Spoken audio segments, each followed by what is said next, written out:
Couldn't have done better myself. I really want to offer a huge thanks to the volunteers that made this happen. Really, Erica and Scott and Anthony, they created this thing from nothing. And I didn't encourage them to do it. They just decided to do it on their own. And this is kind of the magic that emerges out of Copiosis when people really get what's possible. So thank you from the bottom of my heart. And the other people who have volunteered tonight, thank you very much for offering the gallery. And the others who are here in the voluntary capacity, thank you so much for helping to make this work. And then lastly, thank you guys for coming.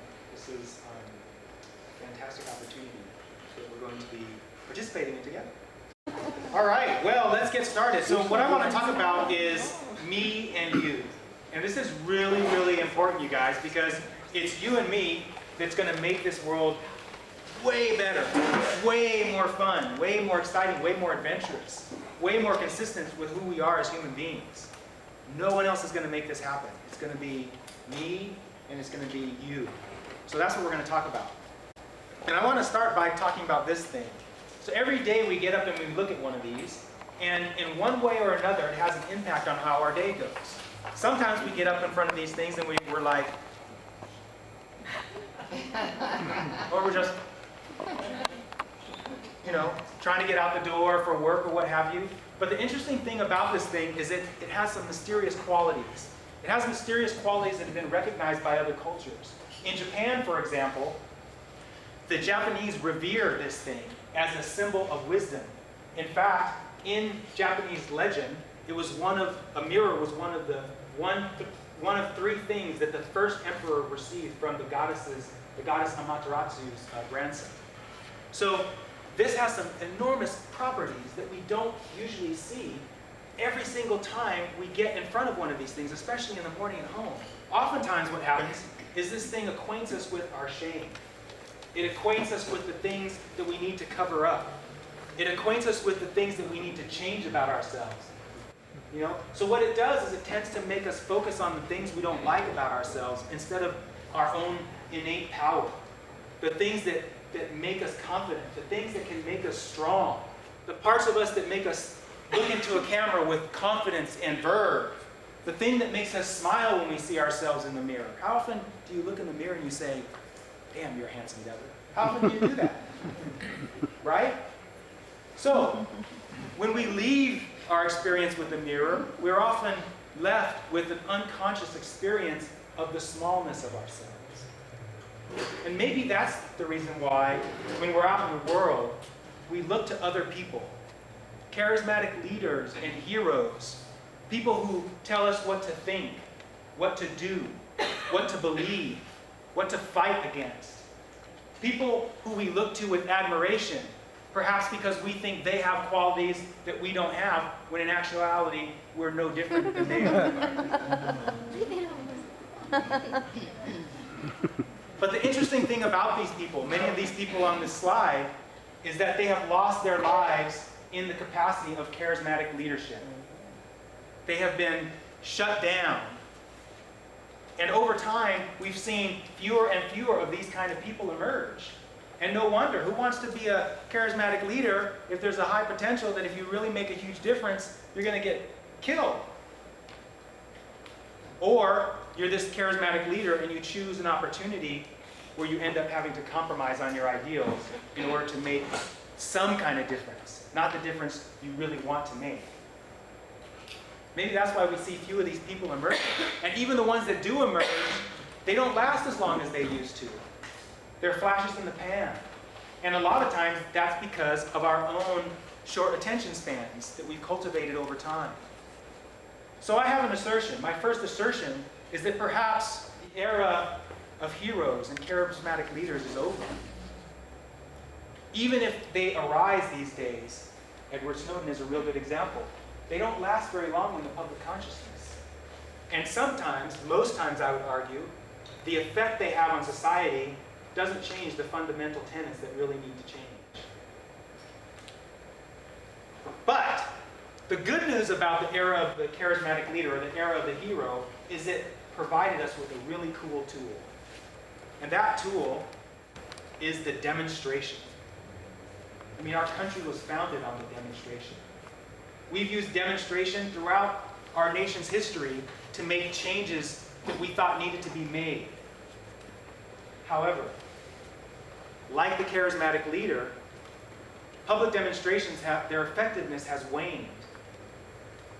It's way easy these days, because we've done it so many times, for the establishment to crush public demonstrations. And oftentimes, it's easier just to ignore those things and just let life continue on. Let people have their demonstrations. Who gives a rip? Society's going to continue as it always has.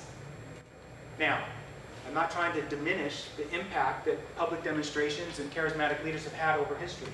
But what I'm arguing is these techniques are waning in their power to make a difference, especially to make a difference in the fundamental changes that we want to see happen. And so I argue that, like the charismatic leader, perhaps this era is over too. And as I was putting this presentation together, I ran into a quote by Edward Snowden. Can everyone read that? I'm going to give you a moment to read that.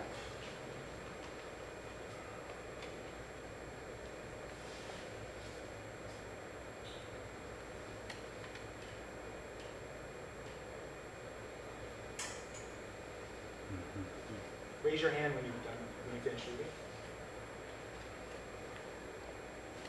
This isn't a competition, I just need to know that the majority of you are done.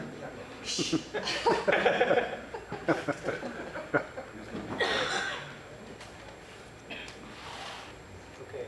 All right. So I would argue that the era of the organized resistance is over. In fact, I would go so far as to say, when we gather together and push against something, instead of eliminating that thing, we make that thing bigger. So we have to find a better way, you guys. You and I have to find a better way. I'm sorry. There's a little bit more we have to cover. What if this were true?